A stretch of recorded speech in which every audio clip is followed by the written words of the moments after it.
और देखिए, विपक्षी की एकता की बैठक से पहले पटना में बड़ी कार्रवाई की गई है। मंत्री विजय चौधरी के रिश्तेदार पर छापेमारी की खबर सामने आ रही है। कारू सिंह के घर पर आईटी और ईडी ने छापा मारा है। बिहार के वित्त मंत्री और सीएम नीतीश कुमार के करीबी हैं विजय चौधरी, और उस लिहाज से इस छापेमारी को बेहद अहम माना जा रहा है।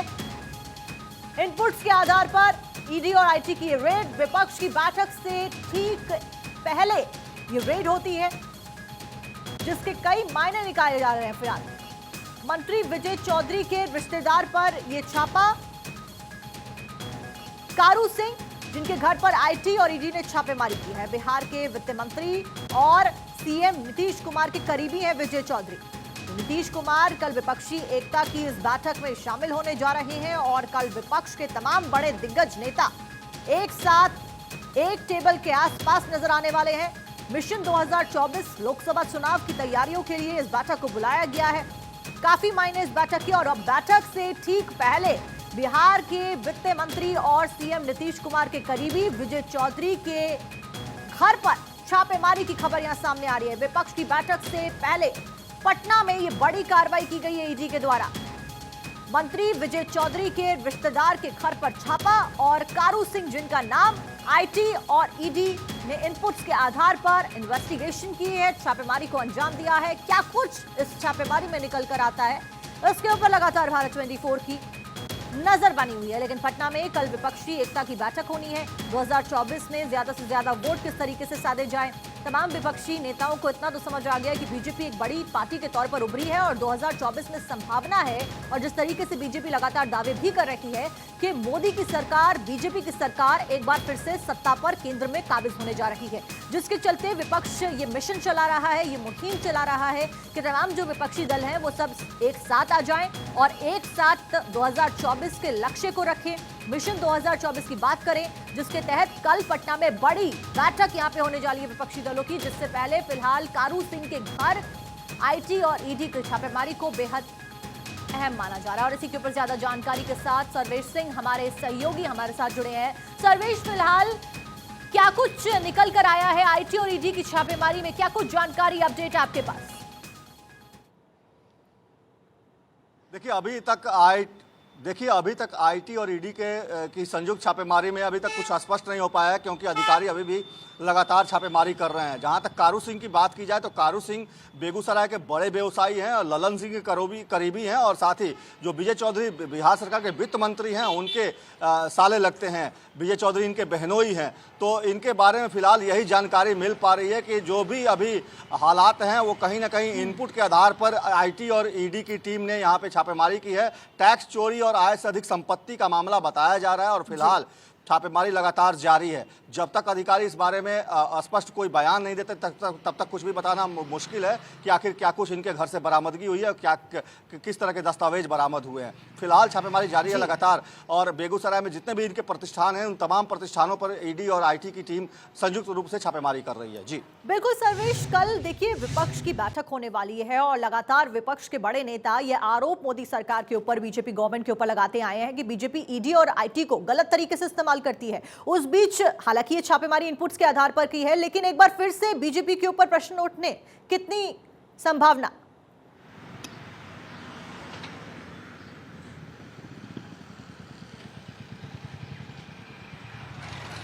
सर्वेश से संपर्क एक बार हम फिर से साधने की कोशिश करेंगे। उस बीच लगातार बड़ी खबर, बड़ी जानकारी आपको दे रहे हैं। कल पटना में बड़ी विपक्षी दलों की बैठक होने जा रही है, और पटना में फिलहाल बैठक से ठीक पहले ये बड़ी कार्रवाई की गई है आईटी और ईडी के द्वारा।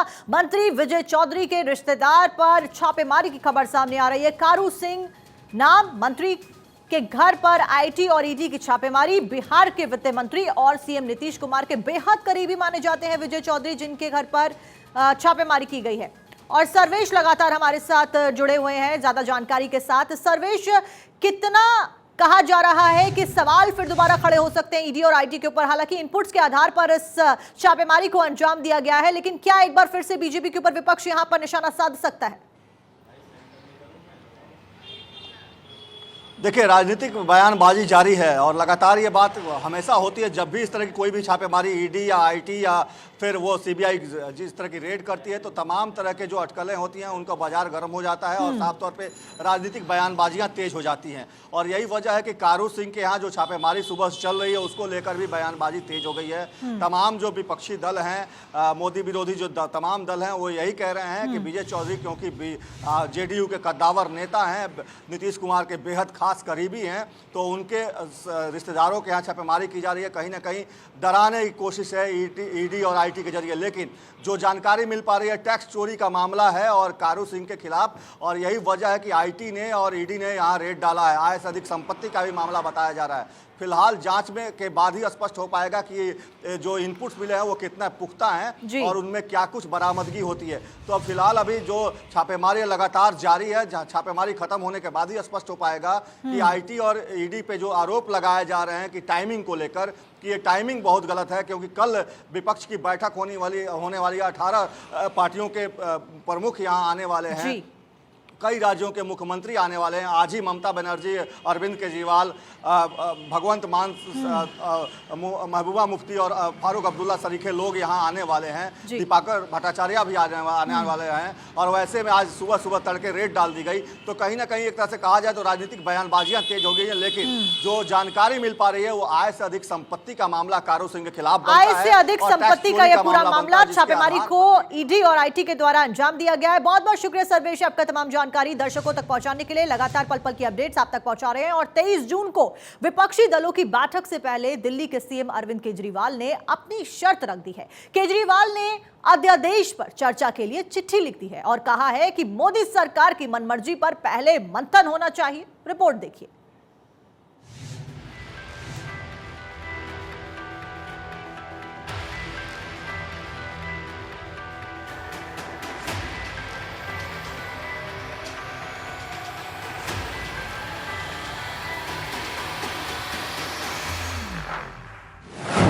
विपक्षी एकता को कैसे मिलेगी धार, जब सबकी अपनी ढपली, सबका अपना राग।